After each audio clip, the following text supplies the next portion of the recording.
Hey guys, so I recently got a book on Japanese mythology and fairy tales and stuff, which is super exciting. So I'm gonna tell a story. It's the vengeance of Kanshiro. So once, a bit ago, in Japan, there was a man named Kanshiro. He was a pious man, he was an honest man, and people in the village adored him for it. He was getting old, and he wasn't doing very good. He was kind of sickly and whatnot. And he decided, you know what, I don't think I'm going to make it another year. So I'm going to go ahead and I'm going to make a trip up to Ise. And that's going to be my pilgrimage for this year. Because for a while now, he's been making pilgrimages every year. And the villagers said, hey, that's wonderful. And the villagers, they all came up with a sum of money. And they said, hey, take this with you so that you can give a good offering. And Kanshiro said, okay. Thank you very much. I will do that. And so Kanshiro, he started off and he walked on his pilgrimage. 2 or 3 days he walked, and it was August and the sun was beating down and it was hot and he already didn't feel good. Now he didn't feel even better. And so he said, you know what, I gotta rest. And he came to the town of Myojo. And he found an inn there.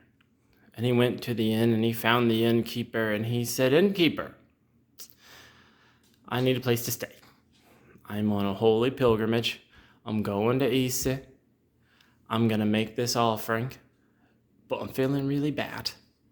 And the innkeeper, Jinpachi, he said, well, of course you can stay here. If you got money, you can stay here. It's an inn. That's what we do.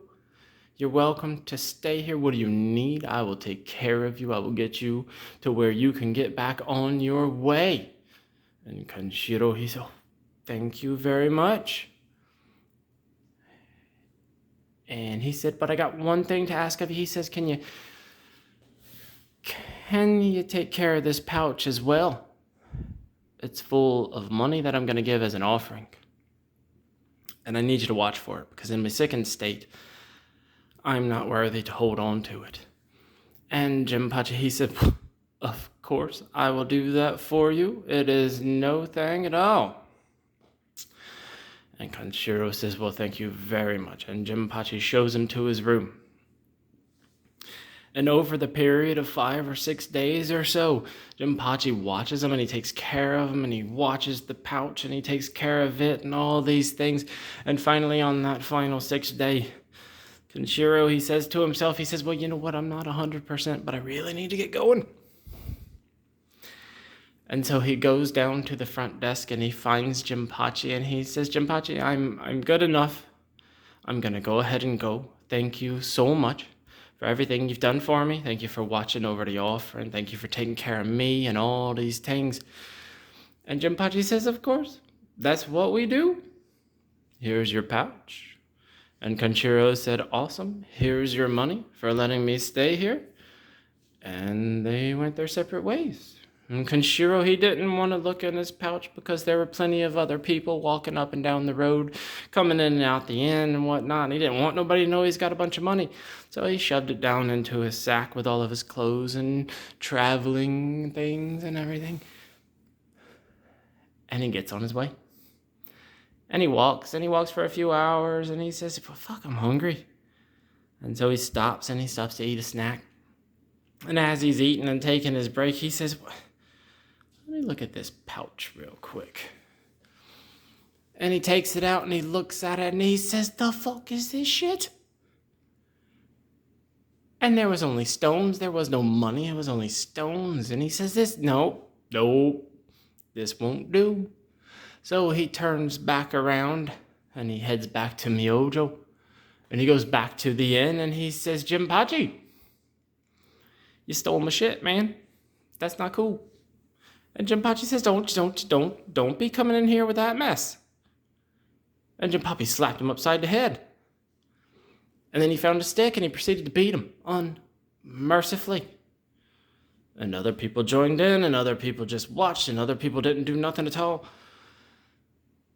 And finally, Jinpachi was done. And Kanshiro, he crawled away. And he continued on his way to Ise. And he begged for food on the way, and he wore his tattered clothes and everything, and finally he made it to Ise. And when he did, he sold what little things he had, just so he could have enough to where he could make up for that which was stolen, so he could still make an offering at Ise. And after he had done that, and after he completed his pilgrimage, and after he made his offering and all of these things, he lived life as a beggar. Because he didn't have nothing, because he sold it all. 3 years or so went by, and he found his way back to Myojo. And he found that Jinpachi was doing quite well for himself. Had a big old house, had attendants, had people around him and all these things. And he found him and he said, "Hey, Jinpachi, you remember that a few years ago? Yeah, that was fucked up, dude. You stole my shit. Not only did you steal mine, but you stole from the gods, you stole from the deities. What the fuck is wrong with you?" And Jinpachi said, "Don't come in here saying that shit." And Kanshiro said, "All right, but you're going to get yours. Vengeance is going to come for you." And shortly thereafter, Kanshiro died. Because remember, at the beginning, he was old and sick already, and 3 years of being a beggar ain't going to help you much there. But a priest knew about him. A priest knew he was a good man, a good, honest, pious man, until he took him and he cremated him. And he set him up a nice little tomb for his ashes and everything.